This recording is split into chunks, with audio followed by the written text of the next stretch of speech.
നിങ്ങൾക്കുമാകണോ ഒരു mobile app developer? മനോഹരമായ mobile ആപ്ലിക്കേഷനുകൾ, വെബ്സൈറ്റുകൾ, ഡെസ്ക്ടോപ്പ് ആപ്ലിക്കേഷനുകൾ, TV ആപ്ലിക്കേഷനുകൾ നിങ്ങൾക്കും ഡെവലപ്പ് ചെയ്യണോ? അതും ഒരൊറ്റ പ്രോഗ്രാമിംഗ് ലാംഗ്വേജ് ഉപയോഗിച്ചുകൊണ്ട്? എങ്കിൽ തീർച്ചയായിട്ടും ഈ ഒരു വീഡിയോ നിങ്ങൾക്കുള്ളതാണ്.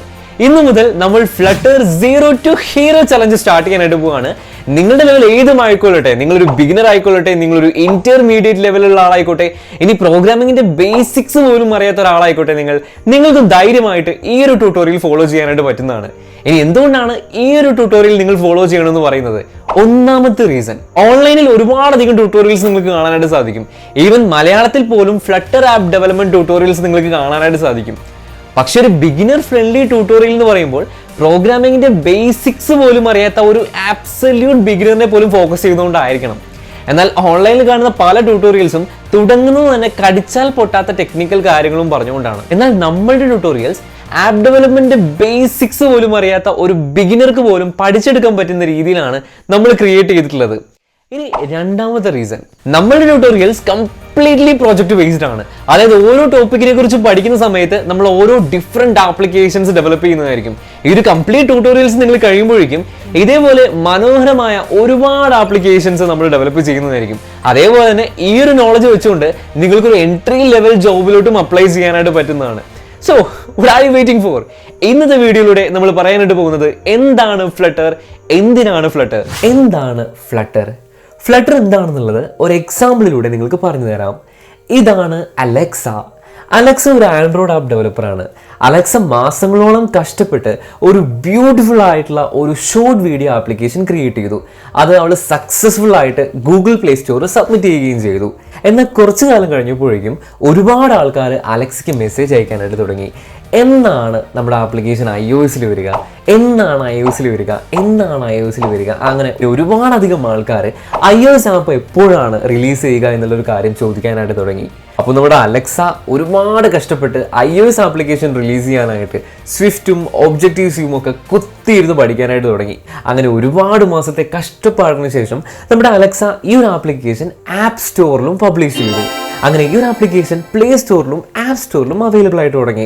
അങ്ങനെ ഒരുപാട് ആൾക്കാർ ഇൻസ്റ്റാൾ ചെയ്യാനായിട്ടൊക്കെ തുടങ്ങി കേട്ടോ. അങ്ങനെ ഈ ഒരു ആപ്ലിക്കേഷൻ്റെ സക്സസ് നല്ല രീതിയിൽ അലക്സ എൻജോയ് ചെയ്യുന്നുണ്ടായിരുന്നു. ഒരുപാട് ആൾക്കാർ യൂസ് ചെയ്യാനായിട്ട് തുടങ്ങി, അഭിപ്രായങ്ങൾ പറയാനായിട്ട് തുടങ്ങി. അങ്ങനെ നല്ല രീതിക്ക് പൊക്കോണ്ടിരിക്കുകയായിരുന്നു.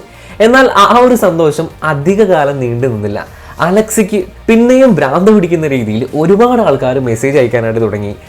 എന്താ പ്രശ്നം എന്ന് വെച്ച് കഴിഞ്ഞാൽ, ചില ആൾക്കാർ മെസ്സേജ് അയക്കുന്നു, എന്താണ് അലക്സ ഈ ഒരു ആപ്ലിക്കേഷനിൽ ഈ ഒരു ബട്ടൺ ഇങ്ങനെ ഇരിക്കുന്നത്, ചില ഡിവൈസിൽ ബട്ടൺസ് അങ്ങോട്ടും ഇങ്ങോട്ടും മാറിയിരിക്കുന്നു.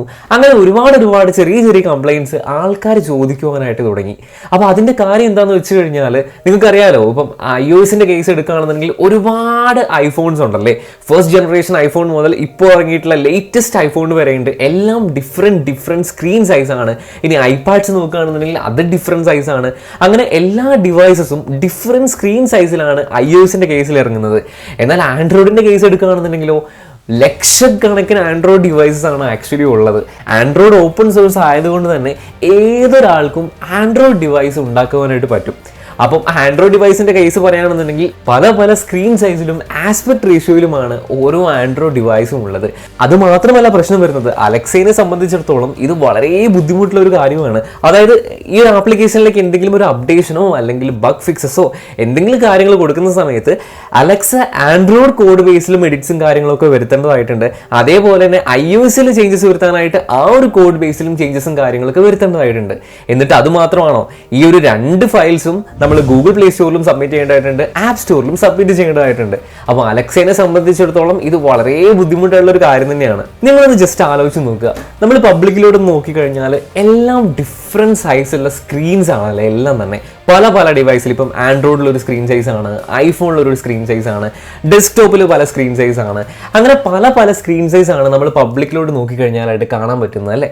എന്നാൽ ഈ ഒരു ഡിവൈസസിനെല്ലാം തന്നെ നമുക്കൊരു പ്രോഗ്രാമിംഗ് ലാംഗ്വേജ് കൊണ്ട് ആപ്ലിക്കേഷൻസ് ഡെവലപ്പ് ചെയ്യാൻ പറ്റിക്കഴിഞ്ഞാൽ അത് അടിപൊളിയായിരിക്കില്ലേ. അവിടെയാണ് നമ്മളുടെ ഫ്ലട്ടറിന്റെ കടന്നുവരവ് എന്ന് പറഞ്ഞു കഴിഞ്ഞാൽ. ഈ ഒരു ഫ്ലട്ടർ യൂസ് ചെയ്തുകൊണ്ട് നിങ്ങൾക്ക് ആൻഡ്രോയിഡ് ആപ്ലിക്കേഷൻ ഡെവലപ്പ് ചെയ്യാനായിട്ട് പറ്റും, iOS ആപ്ലിക്കേഷൻ ഡെവലപ്പ് ചെയ്യാനായിട്ട് പറ്റും, macOS ആപ്ലിക്കേഷൻ ഡെവലപ്പ് ചെയ്യാനായിട്ട് പറ്റും, ഡെസ്ക്ടോപ്പ് ആപ്ലിക്കേഷൻ ഡെവലപ്പ് ചെയ്യാനായിട്ട് പറ്റും, ഈവൻ നിങ്ങൾക്ക് വെബ് ആപ്ലിക്കേഷൻ പോലും ഡെവലപ്പ് ചെയ്യാനായിട്ട് പറ്റും. ഫ്ലട്ടർ എന്ന് പറഞ്ഞു കഴിഞ്ഞാൽ സിമ്പിൾ ആയിട്ട് പറയുകയാണെങ്കിൽ ഒരു UI ടൂൾ കിറ്റ് ആണ്. അതായത് ഫ്ലട്ടർ യൂസ് ചെയ്തുകൊണ്ട് നമുക്ക് മനോഹരമായി ആപ്ലിക്കേഷനെ ലേഔട്ട് ചെയ്യാനായിട്ട് പറ്റും. അതായത് ബ്യൂട്ടിഫുൾ ആയിട്ടുള്ള യൂസർ ഇന്റർഫേസ് ഡിസൈൻ ചെയ്യാനായിട്ടും പറ്റും. അതേപോലെ തന്നെ നമ്മുടെ ആപ്ലിക്കേഷനിൽ ഫംഗ്ഷനാലിറ്റീസ് കൊടുക്കാനും ഫ്ലട്ടറിനെ കൊണ്ട് കഴിയും. ഫ്ലട്ടർ എന്ന് പറയുമ്പോൾ തന്നെ ഇതേപോലെ ഒരു റിമോട്ട് കൺട്രോളർ കാറോ അല്ലെങ്കിൽ ഒരു ക്രെയിനോ ആയിട്ട് നിങ്ങൾ കൂട്ടിയാൽ മതി. ഇപ്പൊ നിങ്ങൾ ഷോപ്പിലൊക്കെ ചെന്ന് കഴിയുമ്പോൾ ചില സമയത്ത് നിങ്ങൾ റിമോട്ട് കൺട്രോളർ കാറും കാര്യങ്ങളൊക്കെ വാങ്ങാറുണ്ടല്ലേ. ചില സമയത്ത് ഇതെല്ലാം ഓരോ പാർട്സ് ആയിട്ടായിരിക്കും കിട്ടുന്നുണ്ടാവുക. അതിന്റെ വീൽസ് സെപ്പറേറ്റ് ആയിരിക്കും, അതിന്റെ ബമ്പർ സെപ്പറേറ്റ് ആയിരിക്കും, അതിന്റെ സീറ്റ്സ് സെപ്പറേറ്റ് ആയിരിക്കും, അതിന്റെ ഡോർ സെപ്പറേറ്റ് ആയിരിക്കും. അതേപോലെ തന്നെ അതിന് റിമോട്ട് കൺട്രോളർ ഉണ്ടാവും, അതിന്റെ ബാറ്ററീസ് സെപ്പറേറ്റ് ആയിരിക്കും. എല്ലാം പീസ് ആയിട്ടായിരിക്കും അല്ലേ കിട്ടുന്നുണ്ടാവുക. നിങ്ങൾ എന്താ ചെയ്യുന്നത്? നിങ്ങൾ ഇതെല്ലാം തന്നെ വീൽസ് അതിനകത്ത് സെറ്റപ്പ് ചെയ്യും, അതേപോലെ തന്നെ റിമോട്ട് കൺട്രോളിൽ ബാറ്ററി ഇടും, അതേപോലെ തന്നെ നിങ്ങളുടെ ഡോറും കാര്യങ്ങളും കാറിന്റെ ഡോറും കാര്യങ്ങളും എല്ലാം സെറ്റപ്പ് ചെയ്തിട്ട് ബ്യൂട്ടിഫുൾ ആയിട്ടുള്ള ഒരു കാറിനെ നിങ്ങൾ സെറ്റപ്പ് ചെയ്തെടുക്കും അല്ലേ. ഈ ഒരു കാറിനെ നമ്മൾ വെറുതെ സെറ്റപ്പ് ചെയ്തെടുക്കുക മാത്രമാണോ ചെയ്തേ? ഈ ഒരു റിമോട്ട് കൺട്രോളർ യൂസ് ചെയ്തിട്ട് നിങ്ങളുടെ കാറിനെ ആക്ച്വലി നിങ്ങൾക്ക് ചലിപ്പിക്കാനായിട്ടും പറ്റും അല്ലേ. അപ്പൊ ഫ്ലട്ടർ യൂസ് ചെയ്തിട്ട് ഇതേ കാര്യങ്ങൾ തന്നെയാണ് നമ്മൾ ചെയ്യുന്നത്. നമുക്ക് ബ്യൂട്ടിഫുൾ ആയിട്ട് ആപ്ലിക്കേഷൻസിനെ ഡിസൈൻ ചെയ്യാനായിട്ടും പറ്റും, അതേപോലെ തന്നെ നമ്മുടെ ആപ്ലിക്കേഷനിൽ ഫംഗ്ഷനാലിറ്റീസ് കൊണ്ടുവരാനായിട്ടും നമുക്ക് പറ്റും. ഫ്ലട്ടർ എന്ന് പറഞ്ഞു കഴിഞ്ഞാൽ സിമ്പിൾ ആയിട്ട് പറയണമെന്നുണ്ടെങ്കിൽ വിഡ്ജറ്റുകളാണ്. ഒരു ഫ്ലട്ടർ ആപ്ലിക്കേഷൻ എന്ന് പറഞ്ഞു കഴിഞ്ഞാൽ വിഡ്ജറ്റുകളാണ്. അതായത് പല വിഡ്ജറ്റുകളെ കോർത്തിണക്കിയാണ് നമ്മൾ ഓരോ ആപ്ലിക്കേഷനും ഡെവലപ്പ് ചെയ്യുന്നത്. ഈ ഒരു സെയിം ഫ്ലട്ടറിനെ ഉപയോഗിച്ചുകൊണ്ട് നമുക്ക് പല പ്ലാറ്റ്ഫോമിലോട്ടുള്ള ആപ്ലിക്കേഷൻസ് ഡെവലപ്പ് ചെയ്യാനായിട്ട് പറ്റും. ഇപ്പം ആൻഡ്രോയിഡ് ആപ്ലിക്കേഷൻ ഡെവലപ്പ് ചെയ്യാനായിട്ട് നിങ്ങൾ ജാവ പഠിക്കണമെന്നില്ല, അതേപോലെ iOS ആപ്ലിക്കേഷൻ ഡെവലപ്പ് ചെയ്യാനായിട്ട് നിങ്ങൾ സ്വിഫ്റ്റ് പഠിക്കണമെന്നില്ല, ഇനി വെബ് ആപ്ലിക്കേഷൻ ഡെവലപ്പ് ചെയ്യാനായിട്ട് നിങ്ങൾ ജാവസ്ക്രിപ്റ്റ് പഠിക്കേണ്ട ആവശ്യമില്ല. ഇതിനെല്ലാം കൂടി നിങ്ങൾക്ക് ഒരൊറ്റ പ്രോഗ്രാമിംഗ് ലാംഗ്വേജ് പഠിച്ചാൽ മതി. അതാണ് ഡാർട്ട് എന്ന് പറഞ്ഞു കഴിഞ്ഞാൽ. ഈ ഒരു ഡാർട്ട് എന്ന് പറഞ്ഞു കഴിഞ്ഞാൽ നമ്മളുടെ ഗൂഗിളിന്റെ തന്നെ ഒരു പ്രൊഡക്റ്റ് ആണ്. അതുപോലെ തന്നെ ഏറ്റവും എടുത്തു പറയേണ്ട ഒരു കാര്യം എന്താണെന്ന് വെച്ച് കഴിഞ്ഞാൽ ഗൂഗിളിന്റെ തന്നെ വെബ് ഡെവലപ്പർ ടീമാണ് ഈ ഒരു ഡാർക്ക് പ്രോഗ്രാമിംഗ് ലാംഗ്വേജ് ഡെവലപ്പ് ചെയ്തിട്ടുള്ളത്. അതുകൊണ്ട് തന്നെ വെബ് ഡെവലപ്മെന്റിലെ ഒരുപാടധികം കാര്യങ്ങൾ നിങ്ങൾക്ക് ഈ ഒരു ഡാർക്ക് പ്രോഗ്രാമിംഗ് ലാംഗ്വേജിൽ കാണാനായിട്ട് സാധിക്കുന്നതാണ്. ഞാൻ ഓൾറെഡി പറഞ്ഞു കഴിഞ്ഞു, നമ്മളുടെ ഫ്ലട്ടറിൽ ഒരുപാടധികം ലേഔട്ട് വിഡ്ജറ്റുകൾ അവൈലബിൾ ആണ്.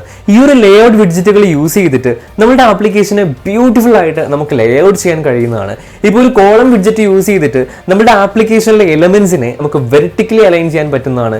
ഇനി ഒരു റോ വിഡ്ജറ്റ് യൂസ് ചെയ്തിട്ട് നമ്മുടെ ആപ്ലിക്കേഷനിലെ എലമെന്റ്സിനെ നമുക്ക് ഹൊറിസോണ്ടലി അലൈൻ ചെയ്യാൻ പറ്റുന്നതാണ്. ഇനി സ്റ്റാക്ക് യൂസ് ചെയ്തുകൊണ്ട് ഒന്നിനു മുകളിലായിട്ട് ഓരോ എലമെന്റ്സിനെയും നമുക്ക് അടുക്കി അലൈൻ ചെയ്ത് വെക്കാവുന്നതാണ്. അതേപോലെ തന്നെ വെബ് ഡെവലപ്മെന്റ് ഒക്കെ നിങ്ങൾ പഠിച്ചിട്ടുണ്ട് എന്നുണ്ടെങ്കിൽ ഈ ഒരു സെന്റർ വിഡ്ജറ്റ് അതേപോലെ തന്നെ പാഡിങ്ങും മാർജിനും ഒക്കെ കാണാനായിട്ട് സാധിക്കും. ഞാൻ ഓൾറെഡി പറഞ്ഞു, വെബ് ഡെവലപ്മെന്റിലെ ഒരുപാടധികം ഡെവലപ്പേഴ്സ് ഈ ഒരു ഫ്ലട്ടർ ഡെവലപ്മെന്റിലോട്ട് വന്നിട്ടുണ്ട്. അതുകൊണ്ട് തന്നെ ഈ പറഞ്ഞ പോലെ വെബ് ഡെവലപ്മെന്റിൽ കാണുന്ന ഒരുപാടധികം കാര്യങ്ങൾ നിങ്ങൾക്ക് ഫ്ലട്ടറിലും കാണുവാനായിട്ട് സാധിക്കുന്നതാണ്. അതിന് എക്സാമ്പിൾ ആണ് ഈ പറഞ്ഞ പോലെ സെന്റർ വിഡ്ജറ്റും പാഡിംഗ് വിഡ്ജറ്റും അതേപോലെ തന്നെ മാർജിൻ വിഡ്ജറ്റ്, അങ്ങനെ ഒരുപാടധികം വിഡ്ജറ്റുകൾ ഇതിനകത്ത് അവൈലബിൾ ആണ്. അതുപോലെ തന്നെ ഏറ്റവും ഇമ്പോർട്ടൻ്റ് ആയിട്ട് പറയേണ്ട ഒരു കാര്യമാണ് പ്ലാറ്റ്ഫോം ഓറിയന്റഡ് ആയിട്ടുള്ള വിഡ്ജറ്റുകളും ഈ ഒരു ഫ്ലട്ടറിന്റെ ഒരു പ്രത്യേകതയാണ്. ഇപ്പോൾ നിങ്ങൾ എക്സാമ്പിൾ ആയിട്ട് ആൻഡ്രോയിഡിൽ നോക്കുകയാണെന്നുണ്ടെങ്കിൽ ഒരു അലേർട്ട് ഡയലോഗ് ഈ ഒരു രീതിയിലായിരിക്കും നിങ്ങൾക്ക് കാണാനായിട്ട് സാധിക്കുന്നുണ്ടാവുക. എന്നാൽ iOS നോക്കുകയാണെന്നുണ്ടെങ്കിൽ ഇതേ രീതിയിലുള്ള ഒരു അലേർട്ട് ഡയലോഗ് ആയിരിക്കും നിങ്ങൾക്ക് കാണാനായിട്ട് പറ്റുന്നുണ്ടാവുക. ഒരു iOS ആപ്ലിക്കേഷന് വേണ്ട പ്രത്യേകതകളെല്ലാം തന്നെ ഈ ഒരു ഫ്ലട്ടർ യൂസ് ചെയ്ത് നമുക്ക് കൊടുക്കാനായിട്ട് പറ്റും. ഇനി ആൻഡ്രോയിഡ് ആപ്ലിക്കേഷന് വേണ്ട എന്തൊക്കെ കാര്യങ്ങളാണോ അതും നമുക്ക് ഈ ഒരു ഫ്ലട്ടർ വഴി ഇംപ്ലിമെന്റ് ചെയ്യാൻ കഴിയുന്നതാണ്. അതുകൊണ്ട് തന്നെ നേറ്റീവായി ഡെവലപ്പ് ചെയ്ത അതേ ഫീൽ തന്നെ കിട്ടും. അതായത് ഈ ഒരു iOS ആപ്ലിക്കേഷൻ സ്വിഫ്റ്റ് വഴി ഡെവലപ്പ് ചെയ്ത അതേ ഒരു ഫീലാണ് ഈ ഒരു ഫ്ലട്ടർ വഴി ഡെവലപ്പ് ചെയ്താലും നമുക്ക് കിട്ടുന്നത്. ഇനി ഒരു ഫ്ലട്ടർ ആപ്ലിക്കേഷൻ ഡെവലപ്പ് ചെയ്യുക എന്ന് പറഞ്ഞാൽ വളരെ സിമ്പിൾ ആണ്. ആകെ നമുക്ക് ഉണ്ടാവുന്നതെന്ന് പറഞ്ഞു കഴിഞ്ഞാൽ ഒരു സിമ്പിൾ ആയിട്ട് ഒരു ബ്ലാങ്ക് സ്ക്രീൻ മാത്രമായിരിക്കും. ഓക്കെ, അപ്പൊ ഓരോ വിഡ്ജറ്റുകളും നമ്മുടെ കോഡിൽ നമ്മൾ ആഡ് ചെയ്യുമ്പോൾ ഒരു പെൻസിൽ വെച്ച് ഒരു പേപ്പറിൽ വരയ്ക്കുന്ന അതേ രീതിയിൽ തന്നെ നമ്മുടെ ആപ്ലിക്കേഷനിലേക്ക് ഒരുപാട് കാര്യങ്ങൾ നമുക്ക് ആഡ് ചെയ്യാനായിട്ട് പറ്റും. അതിനൊരു എക്സാമ്പിൾ ഞാൻ നിങ്ങൾക്ക് കാണിച്ചു തരാം. ഇപ്പോൾ ഇവിടെ നോക്കിക്കഴിഞ്ഞാൽ നിങ്ങൾക്ക് മനസ്സിലാവും, ഒരു സ്കാഫോൾഡ് ആണ്. അതാണ് നമ്മുടെ ആ ഒരു ബ്ലാങ്ക് സ്ക്രീൻ എന്ന് പറഞ്ഞു കഴിഞ്ഞാൽ. അതിനകത്തേക്ക് ഞാനൊരു ആപ്പ് ബാറിനെ ആഡ് ചെയ്യാണ്. ഒരു ആപ്പ് ബാറിനെ ആഡ് ചെയ്ത് അപ്പോൾ തന്നെ ഇൻസ്റ്റന്റ് ആയിട്ട് നമ്മുടെ ആ ഒരു സ്ക്രീനിലോട്ട് ആ ഒരു ആപ്പ് ബാർ വന്നിട്ടുണ്ട്. ഇനി എനിക്ക് എൻ്റെ കളർ ഇഷ്ടപ്പെട്ടില്ല, ഞാൻ അതിൻ്റെ കളർ ഒന്ന് മാറ്റാനായിട്ട് പോവാണ്. കളർ മാറ്റിയപ്പോൾ തന്നെ ഇൻസ്റ്റന്റ് ആയിട്ട് കണ്ടില്ലേ, അതിനകത്തേക്ക് ആ ഒരു കളർ മാറിയിട്ടുണ്ട്. ഇനി ഇതിനകത്തൊരു ടൈറ്റിൽ ഞാൻ കൊടുക്കാനാണ്. ഞാൻ സിമ്പിളായിട്ടൊരു ടെക്സ്റ്റ് വിഡ്ജറ്റ് ആഡ് ചെയ്യുന്നു. അതിനകത്ത് ഞാൻ ഹലോ വേൾഡ് എന്ന് പറഞ്ഞു കൊടുക്കുന്നു. ഓക്കെ, ആ ഒരു ഹലോ വേൾഡ് എന്ന് പറഞ്ഞു കൊടുത്തിട്ട് നമ്മൾ സേവ് ചെയ്യുന്ന ഇൻസ്റ്റന്റ് ആയിട്ട് തന്നെ അവിടെ ഹലോ വേൾഡ് എന്ന് പറഞ്ഞു വന്നിട്ടുണ്ട്. ഇനി എനിക്ക് ബോഡിയിലേക്ക് ഞാനൊരു ടെക്സ്റ്റ് വിഡ്ജറ്റിനെ ആഡ് ചെയ്യാനായിട്ട് പോവാണെന്ന് വിചാരിച്ചു. ഞാൻ ബോഡി ക്രിയേറ്റ് ചെയ്യുന്നു, അതിനകത്ത് സിമ്പിൾ ആയിട്ടൊരു ടെക്സ്റ്റ് കൊടുക്കുന്നു, അതിന് ഹലോ എന്ന് പറഞ്ഞു കൊടുക്കുന്നു, ഇൻസ്റ്റന്റ് ആയിട്ട് ഹലോ എന്ന് പറഞ്ഞു വന്നിട്ടുണ്ട്. ഇനി എനിക്ക് അതിനെ സെന്ററിലോട്ട് ആക്കണമെന്നുണ്ടെങ്കിൽ സിമ്പിൾ ആയിട്ടൊരു സെന്റർ വിഡ്ജറ്റിന്റെ ഉള്ളിലോട്ട് ഞാൻ ആക്കുന്നു, അതിനുശേഷം സെന്റർ വിഡ്ജറ്റ് കൊടുക്കുന്നു. ഇനി സേവ് ചെയ്യുന്ന ഇൻസ്റ്റന്റ് ആയിട്ട് തന്നെ അവിടെ നിങ്ങൾക്ക് കാണാൻ സാധിക്കും നമ്മുടെ ടെക്സ്റ്റ് സെന്ററിലോട്ട് വന്നിട്ടുണ്ട്. ഇനി എനിക്ക് ഇതിനുള്ളിലേക്ക് ഒരു ഫ്ലോട്ടിംഗ് ആക്ഷൻ ബട്ടൺ ക്രിയേറ്റ് ചെയ്യണമെന്ന് വിചാരിക്കുക. സിമ്പിൾ ആയിട്ട് ഞാൻ ഫ്ലോട്ടിംഗ് ആക്ഷൻ ബട്ടൺ എന്ന് പറഞ്ഞു കൊടുക്കുന്നു. സേവ് ചെയ്യുന്ന ഇൻസ്റ്റന്റ് ആയിട്ട് ആ ഒരു ഫ്ലോട്ടിംഗ് ആക്ഷൻ ബട്ടൺ അവിടേക്ക് ക്രിയേറ്റ് ആയിട്ട് വന്നിട്ടുണ്ട്. ഇനി അതിന്റെ കളർ എനിക്ക് ചേഞ്ച് ചെയ്യണമെന്ന് വിചാരിക്കുന്നു. ആ ഒരു കളർ ചേഞ്ച് ഞാൻ കൊടുക്കുന്നു. ഇൻസ്റ്റന്റ് ആയിട്ട് നമ്മുടെ കളറോട് മാറിയിട്ടുണ്ട്. ഇനി ഞാൻ ഇതിന്റെ ഉള്ളിലൂടെ ഒരു ഐക്കണെ കൊടുക്കാനായിട്ട് പോവാണ്. ഐക്കൺ ഏതാണോ അത് ഞാൻ ഇവിടെ നിന്ന് സെലക്ട് ചെയ്യുന്നു. അതിനുശേഷം സേവ് ഞെക്കുന്ന സമയത്ത് തന്നെ ആ ഒരു ഐക്കൺ ഇതിന്റെ ഉള്ളിലോട്ട് ആഡ് ആയിട്ടുണ്ട്. ഇനി എന്തെങ്കിലും ഒരു ഫംഗ്ഷനാലിറ്റി നിങ്ങളുടെ ആപ്ലിക്കേഷനിലേക്ക് ആഡ് ചെയ്യണമെന്നുണ്ടെങ്കിൽ അതും വളരെ സിമ്പിൾ ആണ്. ഇപ്പൊ എക്സാമ്പിൾ ആയിട്ട് ഇന്ന് ഞാൻ എത്ര ഗ്ലാസ് വെള്ളം കുടിച്ചു എന്ന് ട്രാക്ക് ചെയ്യാനായിട്ടുള്ള ഒരു ആപ്ലിക്കേഷനാണ് ഞാൻ ക്രിയേറ്റ് ചെയ്യാനായിട്ട് പോകുന്നതെന്ന് വിചാരിക്കുക. അപ്പൊ ഞാൻ ഈ ഒരു ഫ്ലോട്ടിംഗ് ആക്ഷനിൽ ഓരോ പ്രസ് ചെയ്യുമ്പോഴും നമ്മൾ എത്ര ഗ്ലാസ് വെള്ളം കുടിച്ചു എന്ന് ഇതിനകത്ത് ട്രാക്ക് ചെയ്ത് വരുന്നതാണ്. അപ്പൊ അതിനായിട്ട് ഞാനിവിടെ I drink dash glass of water എന്ന് പറഞ്ഞ് കൊടുത്തിട്ടുണ്ട്. ഓൾസോ നമ്മുടെ ആപ്ലിക്കേഷന്റെ പേര് ഡ്രിങ്ക്സ് ട്രാക്കർ എന്നും ആക്കി മാറ്റിയിട്ടുണ്ട്. ഇനി ഓരോ പ്രാവശ്യം ഈ ഒരു പ്ലസ് ബട്ടണിൽ ഞാൻ ഞെക്കുന്ന സമയത്ത് I drink 1 glass of water, I drink 2 glass of water, I drink 3 glass of water എന്ന് എഴുതി കാണിക്കുന്ന രീതിയിൽ ഞാൻ സെറ്റ് ചെയ്യാനായിട്ട് പോവാണ്. അപ്പോൾ ആ ഒരു ഫംഗ്ഷൻ എങ്ങനെയാണ് നമ്മൾ സെറ്റ് ചെയ്യുന്നത് നമുക്ക് നോക്കാം. അപ്പോൾ അതിനായിട്ട് ഞാൻ വളരെ സിമ്പിളായിട്ട് ഇതിനകത്തൊരു വേരിയബിളിനെ ക്രിയേറ്റ് ചെയ്യുവാണ്. ഇതിനകത്ത് ഞാൻ number of glass of water എന്ന് പേര് കൊടുക്കുന്നു. അതിനകത്ത് 0 എന്ന് ഞാൻ ഇനീഷ്യലി കൊടുക്കുകയാണ്. ഓക്കെ, അതിനുശേഷം ഞാനിവിടെ സ്ട്രിംഗ് ഇന്റർപോളേഷൻ ചെയ്യാനായിട്ട് പോവാണ്. ഈ ഒരു ഡ്രിങ്കിന്റെ ഇടയ്ക്കായിട്ട് ആ ഒരു വേരിയബിളിന്റെ പേര് ഞാനിവിടെ കൊടുക്കാനായിട്ട് പോവാണ്. ഇപ്പോൾ ഇവിടെ നോക്കിയാൽ മനസ്സിലാവും, ഇവിടെ I drink 0 glass of water എന്ന് പറഞ്ഞ ആയിട്ടുണ്ട്. ഇനി ഞാൻ ഓരോ പ്രാവശ്യം ആ ഒരു ബട്ടണിൽ പ്രസ് ചെയ്യുന്ന സമയത്തും ഓരോ നമ്പർ വീതം കൂടുന്ന രീതിയിൽ ഞാനിപ്പോൾ കോഡിനെ ആക്കിയിട്ടുണ്ട്. ഇനി ഞാൻ ആ ഒരു പ്ലസ് ബട്ടൺ ഞെക്കുമ്പോൾ നിങ്ങൾക്ക് കാണാനായിട്ട് സാധിക്കും ഓരോ ഗ്ലാസ് ഓഫ് വാട്ടർ ഇവിടുന്ന് കൂടുന്നുണ്ട് അല്ലേ. ഇപ്പോൾ ഞാൻ 16 ഗ്ലാസ് ഓഫ് വാട്ടർ കുടിച്ചെന്ന രീതിയിൽ നമ്മൾ ആക്കിയിട്ടുണ്ട്. അപ്പോൾ ഫ്ലട്ടർ യൂസ് ചെയ്തിട്ട് നമുക്ക് ഡിസൈൻ ചെയ്യാനും അതേപോലെ തന്നെ ഫംഗ്ഷനാലിറ്റീസ് ആഡ് ചെയ്യാനും വളരെ സിമ്പിൾ ആണെന്ന് ഈ ഒരു വീഡിയോയിലൂടെ തന്നെ നിങ്ങൾക്ക് മനസ്സിലായിട്ടുണ്ടല്ലോ. അങ്ങനെ ഇപ്പോൾ ക്രിയേറ്റ് ചെയ്തിട്ടുള്ള ഈ ഒരു ഡ്രിങ്ക്സ് ട്രാക്കർ ആപ്ലിക്കേഷനെ നമുക്ക് എവിടെ വേണമെങ്കിലും പബ്ലിഷ് ചെയ്യാനായിട്ട് പറ്റുന്നതാണ്. ഇപ്പം നമ്മുടെ ആപ്ലിക്കേഷൻ ആക്ച്വലി നമുക്ക് ആൻഡ്രോയിഡ് ഡിവൈസിൽ ഇൻസ്റ്റാൾ ചെയ്യാനായിട്ട് പറ്റും, iOS ഡിവൈസിൽ ഇൻസ്റ്റാൾ ചെയ്യാനായിട്ട് പറ്റും, macOSൽ ഇൻസ്റ്റാൾ ചെയ്യാനായിട്ട് പറ്റും, ഡെസ്ക്ടോപ്പിൽ ഇൻസ്റ്റാൾ ചെയ്യാനായിട്ട് പറ്റും, അതേപോലെ തന്നെ ആൻഡ്രോയിഡ് ടിവിയിൽ ഇൻസ്റ്റാൾ ചെയ്യാനായിട്ട് പറ്റും. ഈവൻ നിങ്ങൾക്ക് വെബിൽ പോലും നിങ്ങളുടെ ആപ്ലിക്കേഷൻ കിട്ടുന്നതാണ്. ഇനി ഒരു ഇൻട്രസ്റ്റിംഗ് ആയിട്ടുള്ള കാര്യത്തെക്കുറിച്ചാണ് നമ്മൾ ഡിസ്കസ് ചെയ്യാനായിട്ട് പോകുന്നത്. എന്തുകൊണ്ട് നമ്മൾ ഫ്ലട്ടറിനെ യൂസ് ചെയ്യണം? പുറമെ ഒരുപാടധികം പ്രോഗ്രാമിംഗ് ലാംഗ്വേജസ് ഉണ്ട്. ആ ഒരു പ്രോഗ്രാമിംഗ് ലാംഗ്വേജസിൽ നിന്നും എന്താണ് ഫ്ലട്ടറിനെ ഡിഫറെൻ്റ് ആക്കുന്നത്? അതിൽ ഒന്നാമത്തെ കാര്യം എന്ന് പറഞ്ഞു കഴിഞ്ഞാൽ വൺ കോഡ് ബേസ്. ഈ ഒരു സിംഗിൾ കോഡ് ബേസ് വെച്ചുകൊണ്ട് നിങ്ങൾക്ക് എല്ലാ പ്ലാറ്റ്ഫോമിലോട്ടും അപ്ലോഡ് ചെയ്യാനായിട്ട് പറ്റുന്നതാണ്. നിങ്ങൾക്ക് ആൻഡ്രോയിഡ് ഡിവൈസസിൽ അപ്ലോഡ് ചെയ്യാം, iOSൽ അപ്ലോഡ് ചെയ്യാം, macOSൽ അപ്ലോഡ് ചെയ്യാം, ഡെസ്ക്ടോപ്പിൽ അപ്ലോഡ് ചെയ്യാം, ടിവിയിൽ അപ്ലോഡ് ചെയ്യാം. നിങ്ങൾക്ക് വെബിൽ വരെ ഈ ഒരു സിംഗിൾ കോഡ് ബേസ് വെച്ചിട്ട് നിങ്ങൾക്ക് ഡെവലപ്പ് ചെയ്യാനായിട്ട് പറ്റുന്നതാണ്. അതായത് ആൻഡ്രോയിഡ് ആപ്ലിക്കേഷൻ ഡെവലപ്പ് ചെയ്യാനായിട്ട് നിങ്ങൾ ആൻഡ്രോയിഡ് മാത്രം പഠിക്കേണ്ട, iOS ആപ്ലിക്കേഷൻ ഡെവലപ്പ് ചെയ്യാനായിട്ട് നിങ്ങൾ സ്വിഫ്റ്റ് മാത്രം പഠിക്കേണ്ട. ഈ ഒരു ഫ്ലട്ടർ മാത്രം പഠിച്ചിട്ടുണ്ടെന്നുണ്ടെങ്കിൽ ഈ ഒരു എല്ലാ പ്ലാറ്റ്ഫോമിലോട്ടുമുള്ള ആപ്ലിക്കേഷൻസ് നിങ്ങൾക്ക് ഡെവലപ്പ് ചെയ്യാൻ പറ്റുന്നതാണ്. രണ്ടാമത്തെ കാര്യം എന്ന് പറഞ്ഞു കഴിഞ്ഞാൽ ഹോട്ട് റീലോഡ് ആണ്. മറ്റുള്ള പ്രോഗ്രാമിംഗ് ലാംഗ്വേജസ് വെച്ച് നോക്കുമ്പോൾ ഏറ്റവും ഇമ്പോർട്ടൻ്റ് ഇൻട്രസ്റ്റിംഗ് ആയിട്ടുള്ള ഒരു കാര്യമാണ് ഹോട്ട് റീലോഡ് എന്ന് പറഞ്ഞു കഴിഞ്ഞാൽ. നിങ്ങളിപ്പോൾ ഇവിടെ കാണുന്നുണ്ടാവും, നമ്മളിപ്പം ആപ്പ് ബാർ കൊടുക്കുന്നു, സേവ് ചെയ്യുന്നു, ഇൻസ്റ്റന്റ് ആയിട്ടാണ് നമ്മുടെ ആപ്പ് ബാർ അവിടെ ക്രിയേറ്റ് ആയിട്ട് വരുന്നത്. അതേപോലെ തന്നെ അതിന്റെ കളർ മാറ്റണമെന്ന് വിചാരിക്കുക, ബാക്ക്ഗ്രൗണ്ട് കളർ നമ്മൾ മാറ്റുന്നു, അതിനുശേഷം സേവ് എന്ന് പറഞ്ഞ ബട്ടൺ ഞെക്കുമ്പോൾ തന്നെ ഇൻസ്റ്റന്റ് ആയിട്ടാണ് അതിന്റെ കളർ മാറി വരുന്നത്. ഇനി അതിനൊരു ടൈറ്റിൽ കൊടുക്കുന്നു, ഒരു ടെക്സ്റ്റ് വിഡ്ജറ്റിനെ ആഡ് ചെയ്യുന്നു, ടെക്സ്റ്റ് എന്താണെന്ന് വെച്ച് കഴിഞ്ഞാൽ അതിനുള്ളിൽ കൊടുക്കുന്നു.